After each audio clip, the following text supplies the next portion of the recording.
했었어요 그때? 그것도 확실히 기억 안 나는데 한 5억 정도 했던 것 같아요. 아, 그 정도 좀 더 높았지 않았나? 잘 모르겠네 아니, 저도. 그 확실히 예. 5억 몇 얼마였던 것 평이시죠? 같아요. 33평이요. 네, 33평이군요. 네. 5억 보십시오. 얼마? 자, 하나하나 네. 정리를 해보시죠. 네. 자, 우리 그 시청자분 입장에서는 이 집이 직접 들어가서 거주하는 집이 아니니 순수 투자 목적으로 갖고 계시는 겁니다, 현재. 네. 그러면 투자 목적으로의 이 아파트를 갖고 갈 것이냐 말 것이냐의 결정은 네. 이게 지금 거의 10억짜리 물건입니다. 네. 10억짜리 물건이 과연 나에게 주는 수익이 1년에 몇 퍼센트 정도의 기대 수익을 줄 것이냐를 결정하는 문제입니다. 네. 본인은 지금 현재 4억 정도 전세 보증금을 받았으니 실제로는 6억 정도가 투자되어 있는 모습입니다. 네. 그러면 6억을 가지고 내가 투자를 한다고 했었을 때 다른 어떠한 투자 대안보다도 여기가 좋다라고 하면 투자를 할 만하고 그렇다면은 직접 가져가도 되겠죠. 네. 그런데 6억으로 다른 투자 처기가 훨씬 좋다면 이거 가져갈 필요가 없겠죠. 네. 그걸 결정하는 데 있어서 가장 중요한 것은 6억을 가지고 투자를 했을 때 결과가 나오는 투자 수익률입니다. 이 글자가 조금 늦었는데 투자 수익률이 제대로 나오느냐라는 걸 보는 거거든요. 네. 현재 상태로는 80만 원 나오니까 제가 봤었을 때는 이거는 뭐 거의 한 1.5% 정도 되나요? 거의 금융기관 은행에 잡아놓은 거나 큰 차이 없는 수준입니다. 네. 그러니 이 월세를 보고 끌고 갈 수는 없겠죠. 네. 그때 이제 조금 비수기여서 좀 저렴하게 났어요.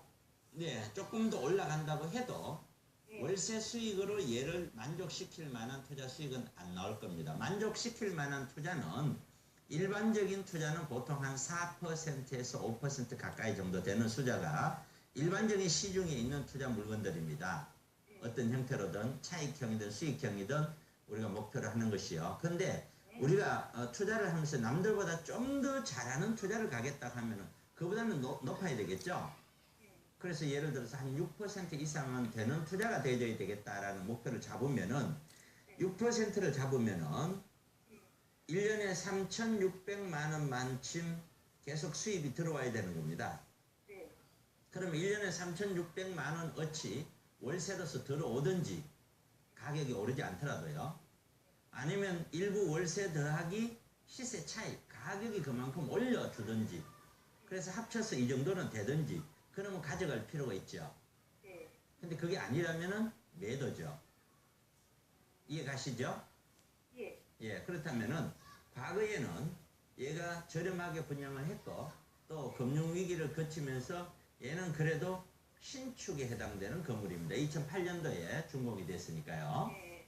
자, 이 신축의 의미가 굉장히 큽니다. 무슨 의미냐면은 지금 지도상에 조금 복잡하긴 한데 여기 강남구, 서초구, 송파구 다 합쳐서 한강변 신축 아파트들이 잠실 쪽으로만 집중은 되어 있었습니다.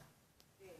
그러니 강남 쪽에 있는 신축에 들어가서 살고자 하시는 분들은 특히 강남권 여기 잠실 권역에는 많은 실수요자들이 존재를 했죠. 그 실수요자들 때문에 가격이 쭉 밀어 올릴 수 있었던 분야입니다. 그러다가 현재 왔어요. 현재는 2008년도 이후로 조금의 가격이 올랐다가 조정이 되었다가 다시 조금 회복을 하는데 얘가 최고 가격이 제가 알기로는 11억이 넘어갔었습니다. 넘어가다가 이제 10억을 이상 회복을 했거든요. 그럼 바닥에서는 얼마였냐면 9억 정도 조금 넘어갔었어요. 그럼 이게 올라있는 상승폭을 보면은 9억이라는 돈짜리가 9억짜리가 예를 들어 10억 됐다. 그러면 약 한 10% 정도 가까이 올랐는 겁니다. 그렇죠? 네. 듣고 계시나요? 네. 네. 그 정도 올랐는 겁니다. 그러면은 내가 이 정도 올랐는 것이 돈 1억이 올랐는 것이 중요한 것이 아니고요. 10억짜리가 9억짜리가 1억 올랐는 거 하고요. 똑같은 거는 9천만 원짜리가 1억이 되는 거 하고 똑같은 거죠. 네. 그러면 그만큼 수익률이 중요하다는 건데 이 정도의 반등 수익률은 경기도권에 서울 시내에 어지간한 거는 다 이 정도 안 되는 게 없다는 겁니다.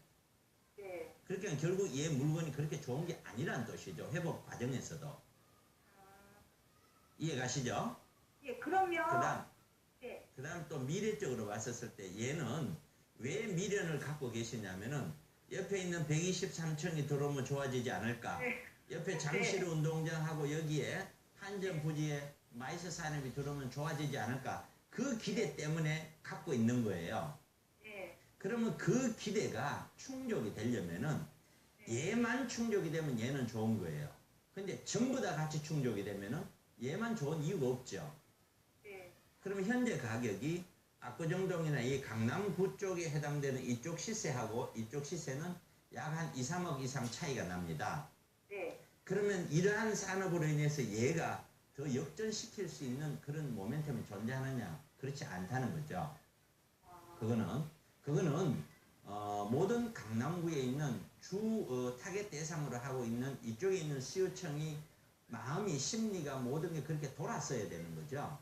근데 돌아서기가 어렵고요. 네. 그 다음 또 하나는 자 여기에 잠실 운동장 쪽에는 이미 스포츠 시설이 들어와 있습니다. 그렇죠? 네. 쾌적하고요. 거기에 또 다른 스포츠 시설이 더 들어온다고 해서 얘가 얼마만큼 영향을 받겠습니까? 그 다음 두 번째는요. 123층이 들어오면 대단히 달라질 거라고 얘기들 하는데 네. 강남역에 삼성타운이 들어온 거 아시죠?